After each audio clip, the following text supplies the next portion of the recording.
copyright. Unauthorized use may result in legal liability. The butcher. The phone rang at the worst possible moment. I had just finished clearing my desk, already picturing the moment I'd get home, open the fridge, grab an ice-cold beer, and finally unwind after a long day.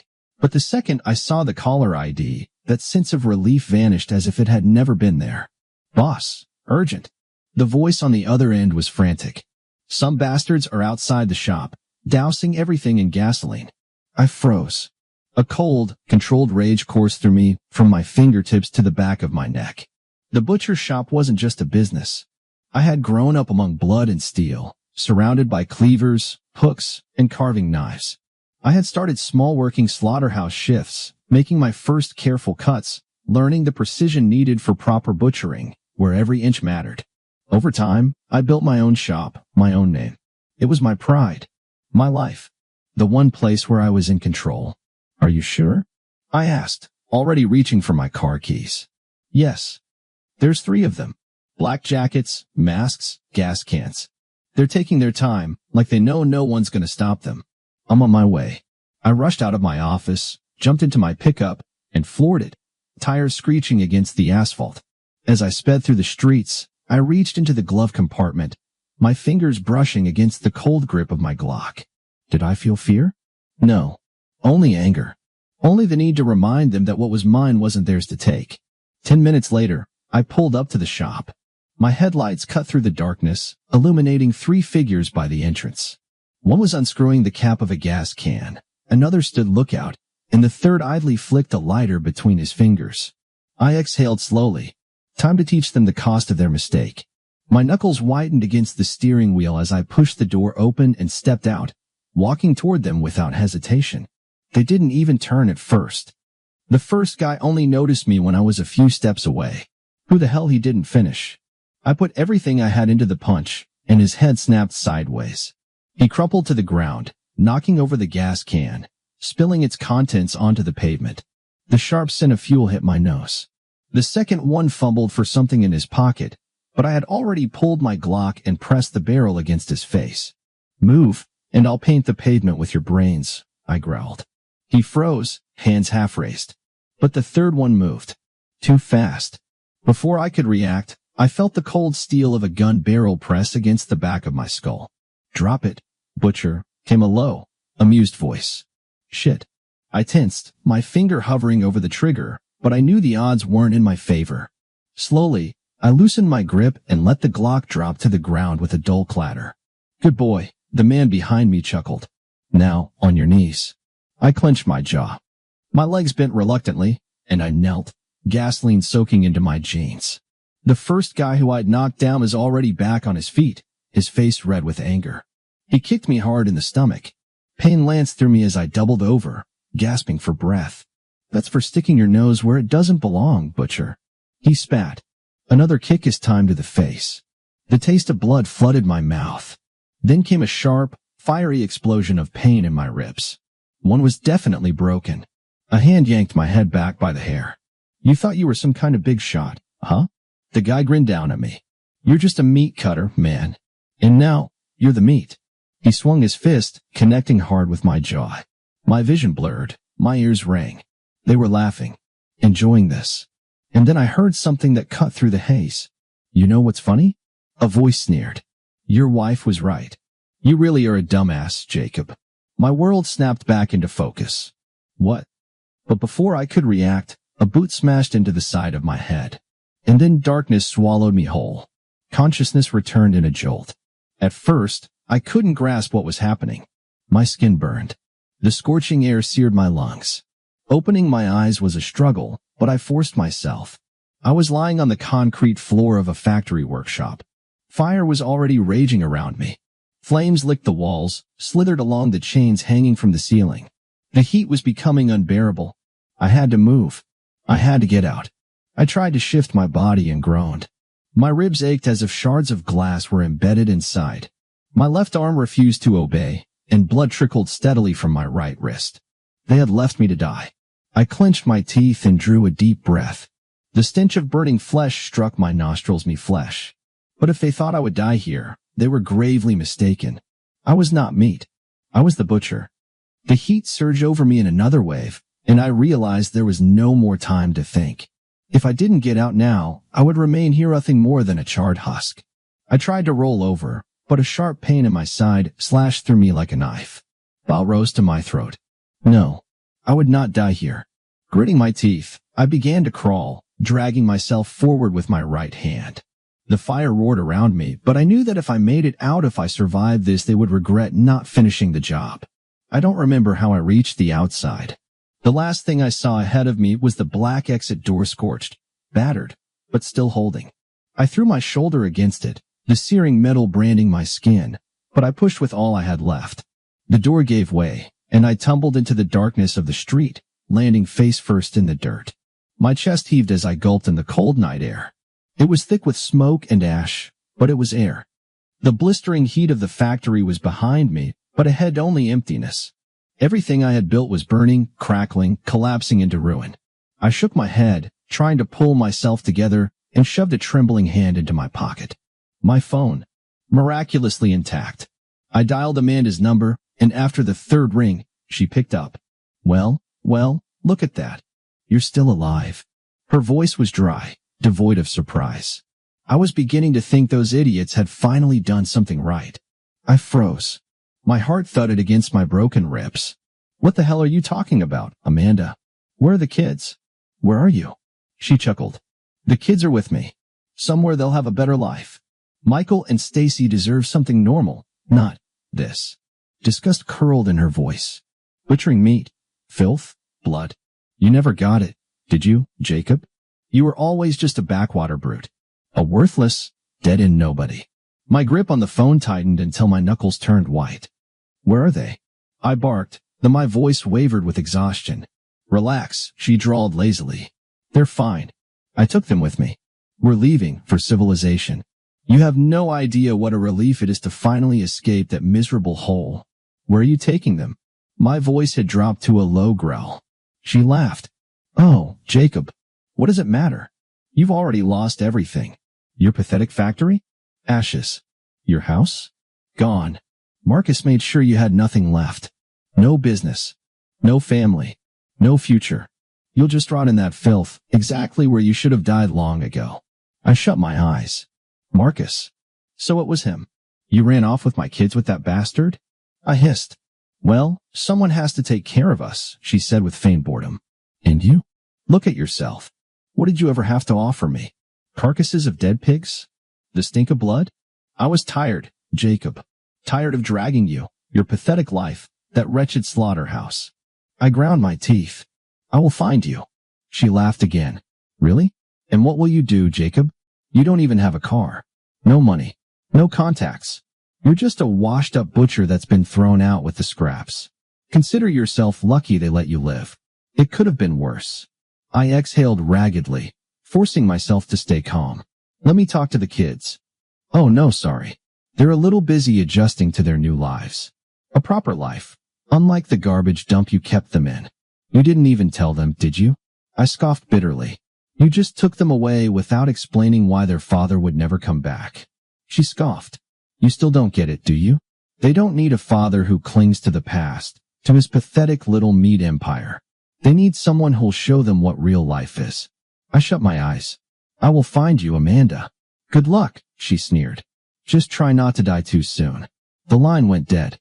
I remained kneeling in the mud, a phone clenched in my hand, the fire raging behind me, and an abyss of emptiness swallowing me from within. But if Amanda thought this was the end, she was mistaken. I crouched beside the charred remains of my workshop, resting my hands on my knees. The air was thick with the acrid stench of smoke, and even through the pain and exhaustion, I could taste the metallic bitterness of ash on my tongue. Standing before me was a cop, tall, wiry, with the weary face of a man who had seen too much. His badge read, Detective Roberts. So you're saying you didn't see the attackers? His voice was dry, drained, as if he had neither the patience nor the interest to dig too deep. I shook my head, feigning confusion. No. I came to when the fire was already spreading. Got out in the last second. Roberts let out a quiet snort, pulling a notepad from his pocket. You're lucky, Mr. Hunt. Usually, people left to die in burning buildings don't make it out alive. He squinted slightly. This was your business, right? I nodded. It was. Anyone threaten you before? Competitors? Debtors? Creditors? I made a show of considering it, rubbing the bruise on my jaw. No one specific. Some minor trouble here and there, but nothing serious. He raised a brow. Really? Because, arson like this doesn't just happen. Someone wanted you gone. Completely. I shrugged. If I knew who, I'd want a word with them myself. He held my gaze, his eyes searching, digging, peeling back layers.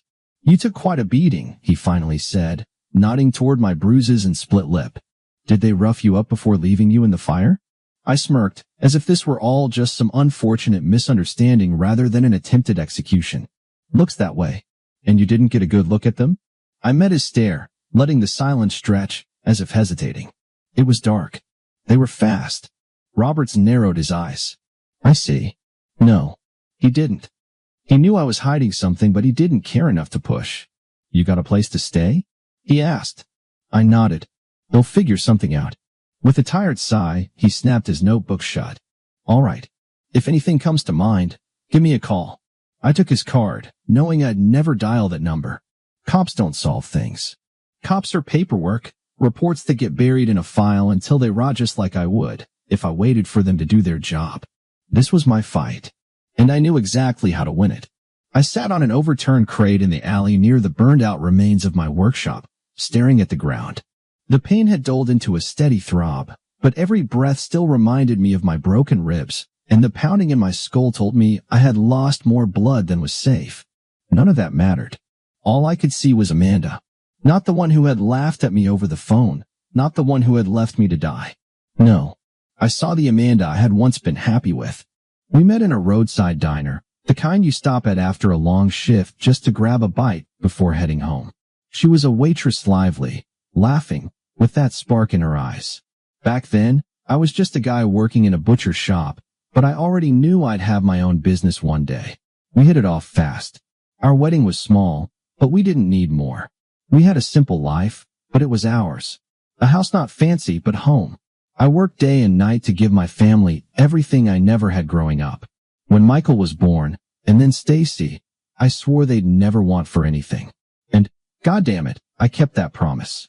The business grew, the money came in, and suddenly, we could afford more. Amanda never had to work. I wanted her to be with the kids while they were still little. But then something changed. At first, I didn't notice. It was just small things. She started staying out with her friends more often, spending more on herself, buying clothes she had never cared for before. And then came the alcohol. At first, just a glass of wine in the evening. Then a bottle. I told her she should slow down, but she only laughed, kissed me on the cheek, and said she was just unwinding. I thought nothing of it. Fool. Then came the excuses, the late-night trips with friends. I still remember the moment the first crack of doubt split through my mind. She came home late, slurring that she was exhausted, but beneath the thick scent of her perfume, I could clearly smell men's cologne. I brushed it off then, chalked it up to my imagination. How blind I was. I clenched my fists. Marcus, that bastard took everything from me. My wife, my kids, my home. He didn't just burn my shop to the ground, wanted to erase me from existence. But he made a mistake. I wiped my lips, licking away the blood. I'm a butcher, and it's time to carve up the meat. But first, I needed information. And I knew exactly who to ask. Well, still breathing. Vince's voice was just as oily as ever. Honestly, Jake, I thought you'd be in a coffin by now. I sat across from him in a tiny bar where cops rarely bothered to show their faces. Vince was an informant, a rat, but a useful one. He knew everything about everyone. Hate to disappoint, I said. Taking a sip of water whiskey would have knocked me out cold. I need information. Oh, I figured you weren't here for small talk. He smirked, reaching for his cigarettes. Go on. Marcus, where is he? Where's Amanda? Where are my kids? Vince froze. Man, are you sure you want to go down this road? I stared at him in silence. He let out a long breath. All right.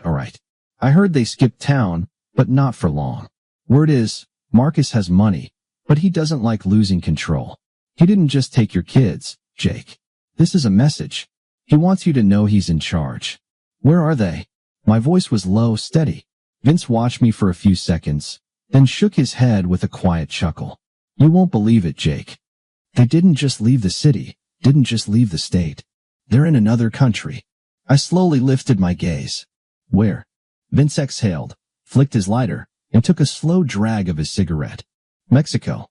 I narrowed my eyes. Why Mexico? Marcus isn't just some street thug works for bigger people. He's got connections, protection, and now he's got your family too. He bought a house in Cancun, a real fortress, high walls and all. I'm guessing he's pretty damn sure you'll never get to him. I clenched my fists. Then he's wrong. Vince let out a bitter laugh. Jake, be real. You've got no money, no papers, you're beaten to hell, and your whole business just went up in flames. How the hell are you going to cross the border, let alone walk into that bastard's den? You do realize if you go in alone, they'll grind you into dust. I smiled. Let them try. Vince whistled. Shit, Jake. You really are a butcher. Always have been. I locked eyes with him. You said it yourself, Vince. I'm a butcher. And a butcher doesn't need much to carve up a carcass. He shook his head, exhaling a stream of smoke. You're out of your damn mind. I smiled wider. You gonna help me? Vince grimaced like he'd just swallowed something sour, but then, slowly, he nodded. All right, Jake. I got people. Maybe I can get you a fake passport, some contacts. But it won't be free. I grinned, the taste of blood still sharp in my mouth. Vince, once I get to Marcus, I'll have more money than you can imagine. He studied me for a long moment, then sighed heavily. All right, butcher. Let's make you a ghost. After some time, I had gathered everything I needed and set out. I was alone, but fear had no place and may have become cold steel, stripped of emotion. There was only the goal and I would reach it. And then I arrived. I stood in the shadows of a crumbling stone wall, watching my children. They were playing in the middle of a filthy courtyard, enclosed by the high fences of the mansion Marcus had bought for Amanda. She must have dreamed of a new, lavish Lithia beautiful house, a warm climate, civilization. But what kind of civilization was this? Michael and Cynthia were barely recognizable. Gaunt, pale, their faces hollowed, and their clothes as if they could even be called that were little more than rags. They sifted through garbage, searching for something that might pass as a toy.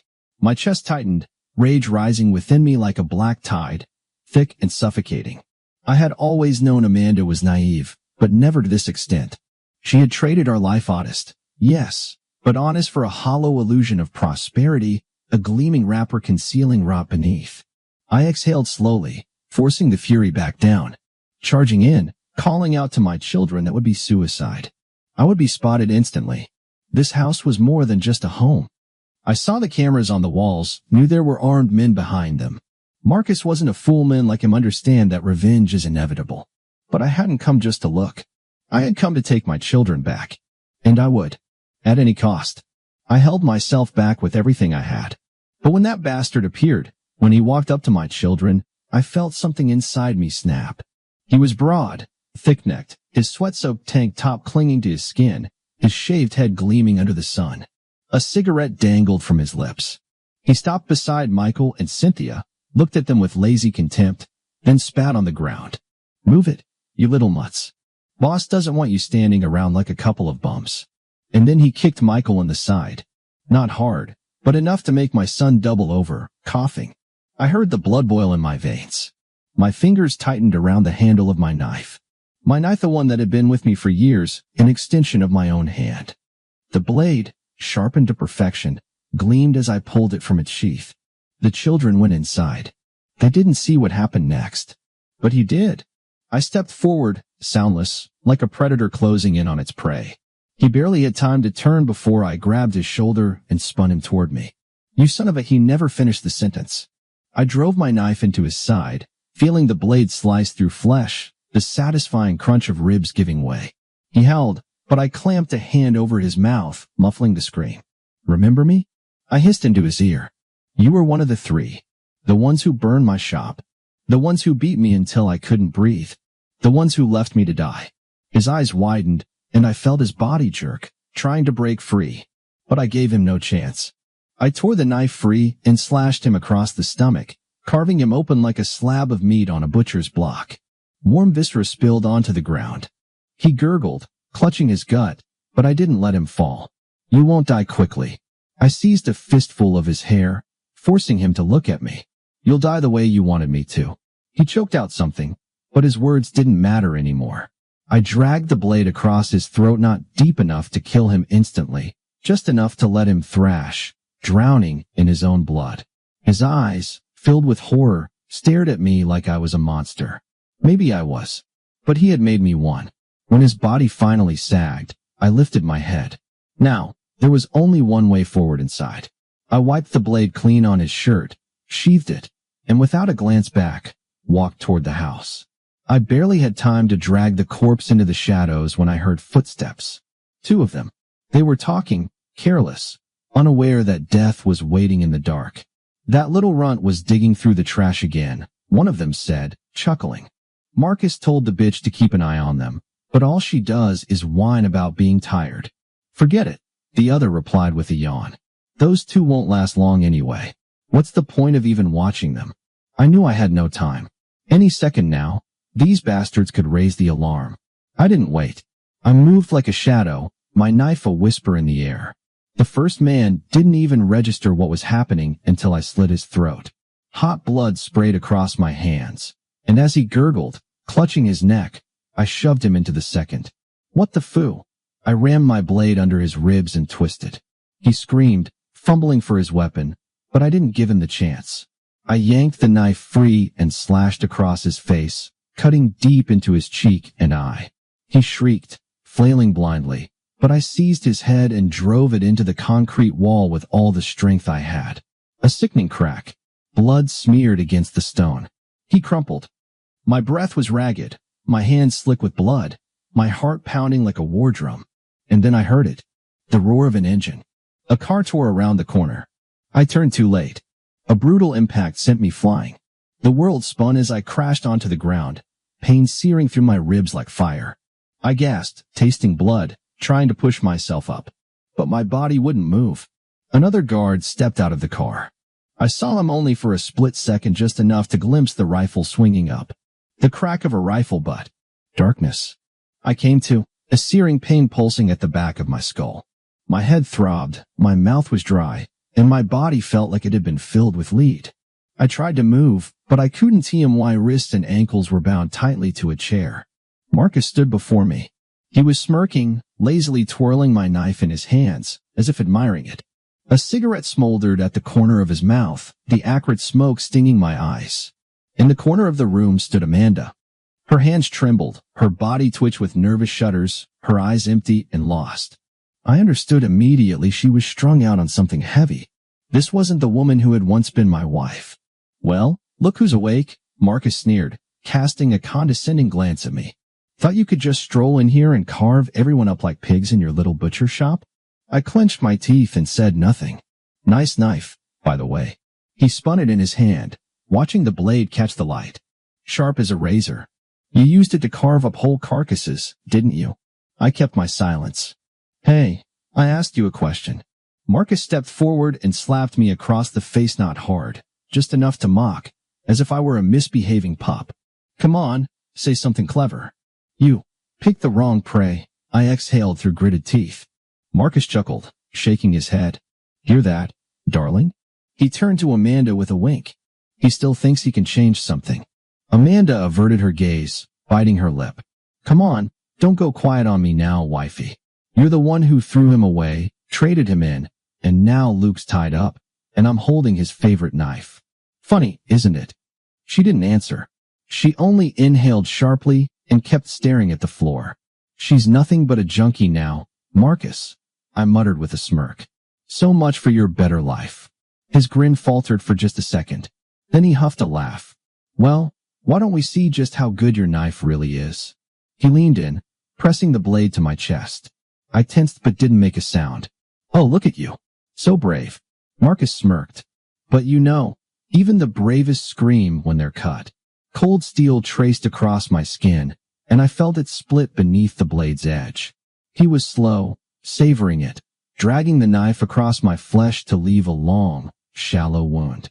I gritted my teeth. I wouldn't give him the satisfaction. No screams. Marcus sighed in mock disappointment. Fine, Let's see how long you last. He pressed harder. Blood trickled down my chest.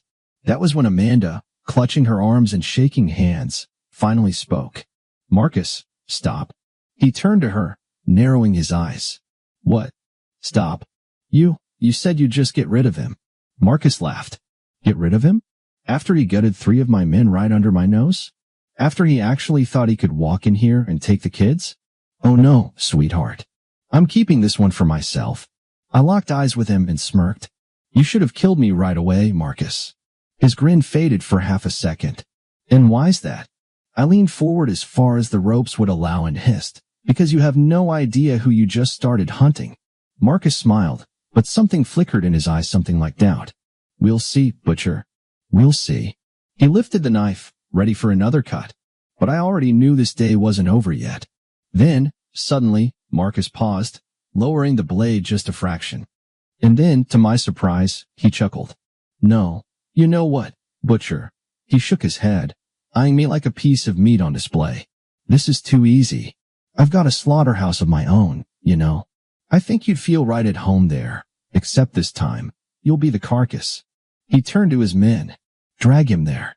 Tie him up tighter. I want him to wait for me while I get ready. One of the guards nodded.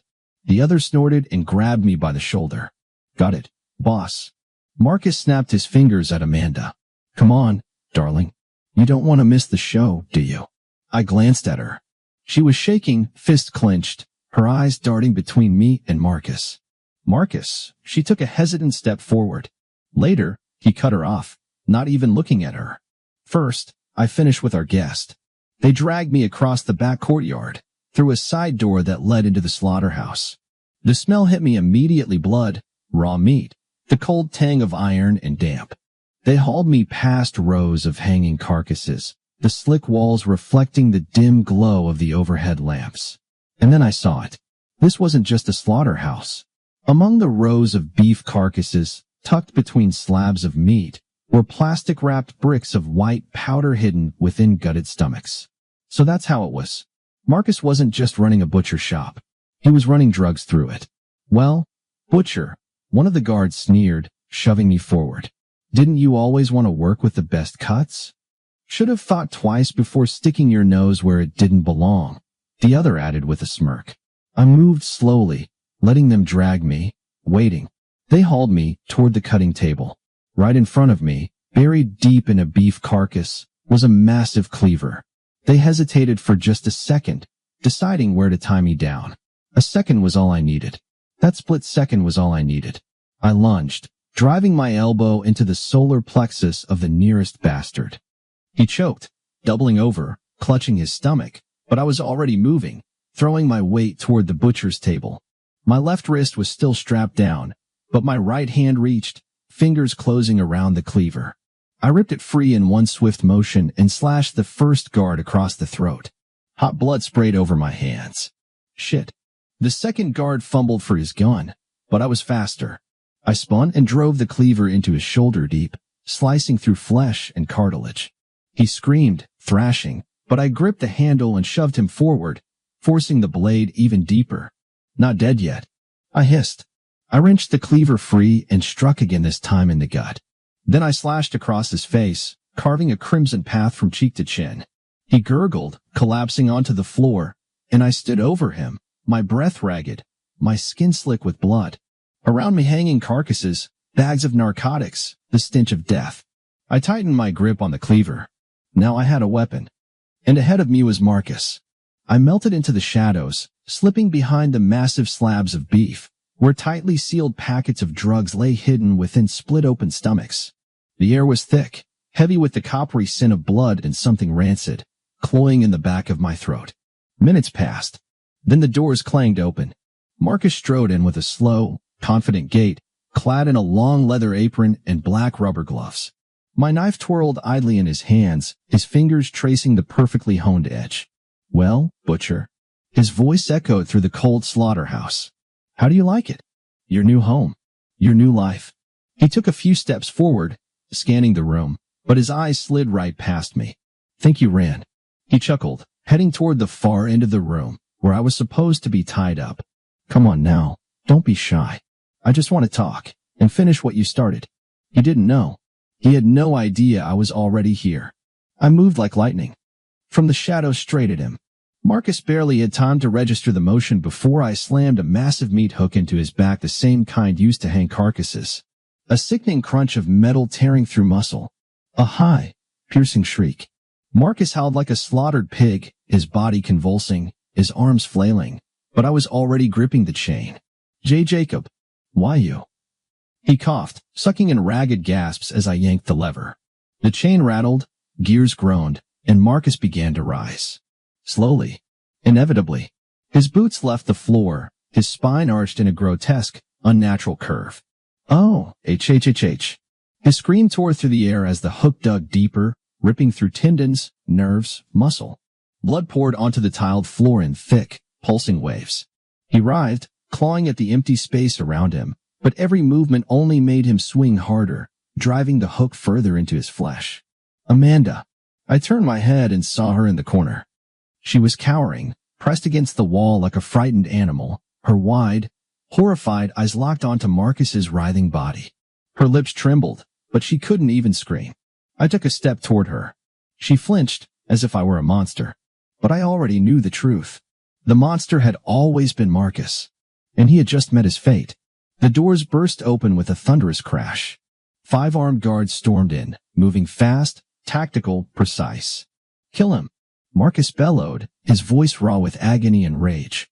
I barely had time to dive behind one of the hanging carcasses before gunfire erupted. Bullets shredded through the meat, splattering blood and fat across the floor, the scent of gunpowder mixing with raw flesh. I pressed my back to the cold wall, feeling my heart hammer against my ribs. He's in here somewhere, one of them shouted. They advanced cautiously, sweeping the room, firing into shadows.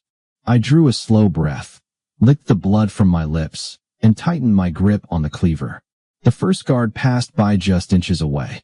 One precise step, and I was out of hiding. The cleaver swung upward, burying itself into his thigh, slicing through muscle and bone. He shrieked, but I was already jerking the blade higher, severing his leg at the knee. He collapsed, his screams twisting into a shrill, panicked wail as blood fountained from the stump. Shit! Another guard spun, aiming his rifle. I didn't let him fire.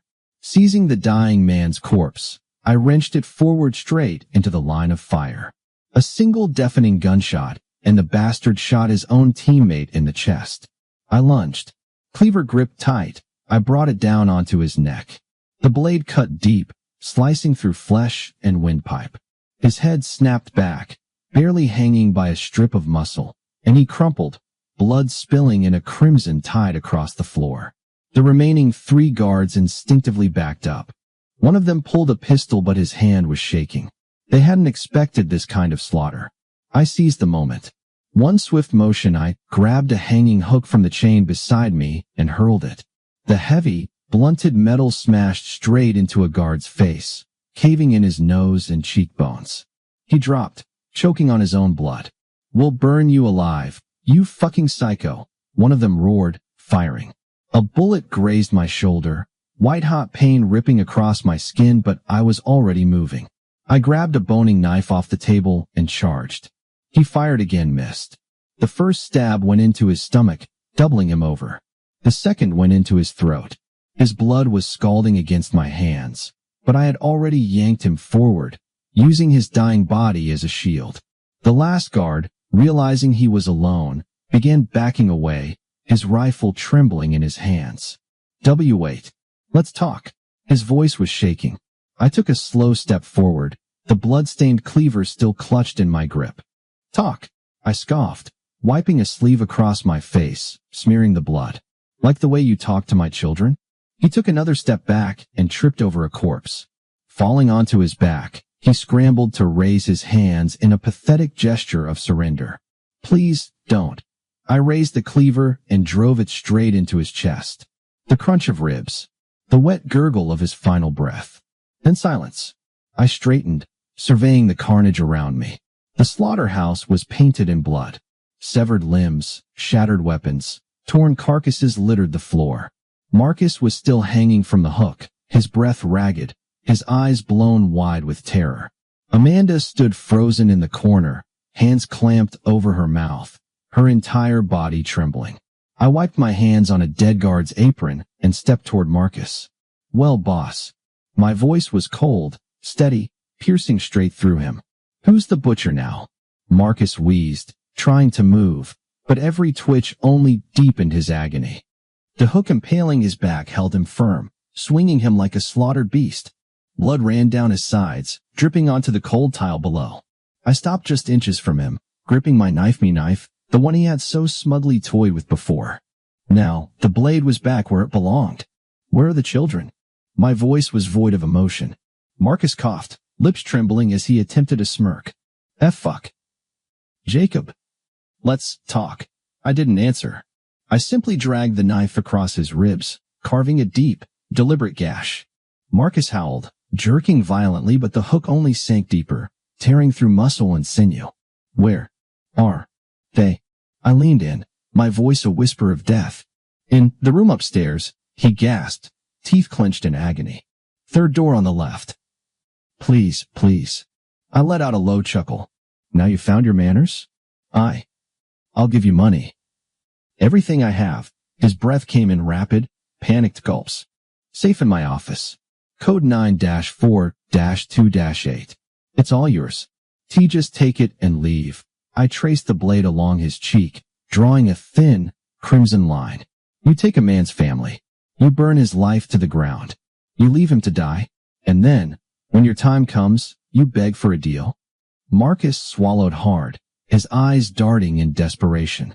"Jacob, please." Slowly, I lowered my knife and turned toward the massive meat grinder in the corner of the slaughterhouse. The power switch was smeared with grease. I pressed it. A deep, metallic grind filled the air as the machine roared to life, vibrating, humming, waiting to be fed. Marcus realized. No.